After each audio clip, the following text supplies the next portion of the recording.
হে রব্বুল আলামিন, হে একমাত্র মালিক, হে একমাত্র পরওয়ারদিগার, হে একমাত্র রহমত দানকারী, হে একমাত্র সাহায্যকারী, আজ আপনি যদি আমাদেরকে রহমত দেন, তাহলে আমরা এই দেশের মানুষ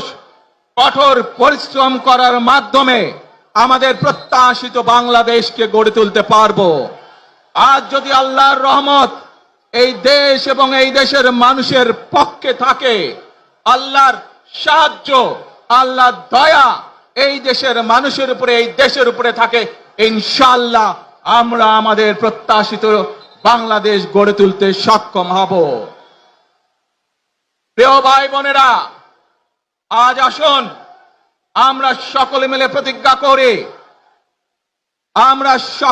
প্রতিজ্ঞা করি যে ইনশাআল্লাহ আগামী দিনে